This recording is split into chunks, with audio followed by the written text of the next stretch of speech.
Наступивший Рамадан несет в себе множество благ, простое перечисление которых займет уйму времени. Поэтому мы остановимся только на одном деянии, совершив которое в Рамадан, мы обретаем 4 награды. Речь идет об угощении постящихся как при разговении по окончании поста ифтар, так и на предутренней трапезе сухур.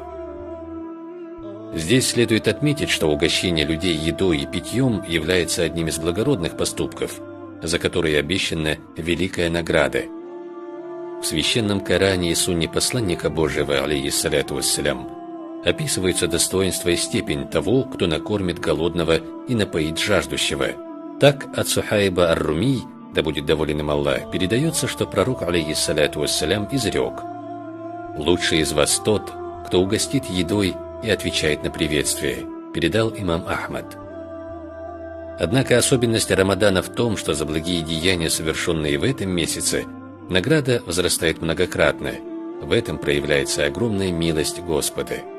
Итак, какие же 4 награды получает тот, кто угостил постившегося? Первое. Награда, равная награде соблюдающего пост.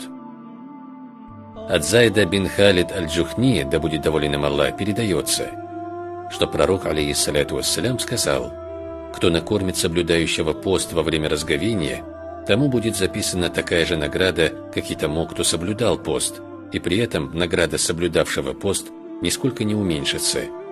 Передали имамы ат-Тирмизи, ан-Насаи и другие. Второе. Благословение от ангелов в течение месяца Рамадан. От Салмана, да будет доволен им Аллах, передается, что посланник Господа, саллаллаху алейхи вассалям, изрек: «Кто накормит соблюдающего пост едой и питьем из дозволенного удела, того будут благословлять ангелы в течение всего Рамадана, а Джибриль, мир ему, благословит его в ночь предопределения, Лайлятуль Кадр». Передал имам ат-Табарани. Третье. Прощение грехов.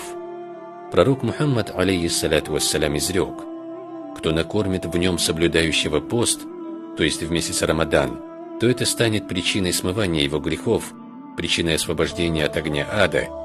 Ему будет записана такая же награда, как и тому, кто соблюдал пост, и при этом награда соблюдавшего пост нисколько не уменьшится».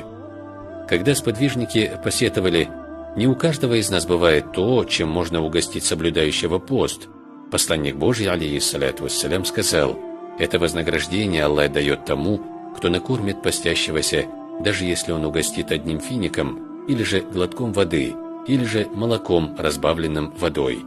Передал Ибн Хузайма. Четвертое. Удостаивается мольбы пророка, саллаллаху алейхи вассалям.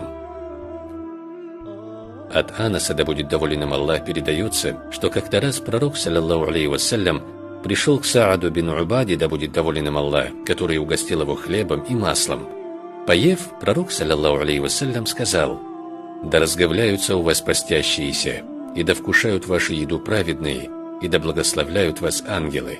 Передал имам Абу Дауд. Да поможет нам Аллах во всех благих делах, и да убережет от всего порицаемого, и да поможет провести месяц Рамадан достойно. Аминь.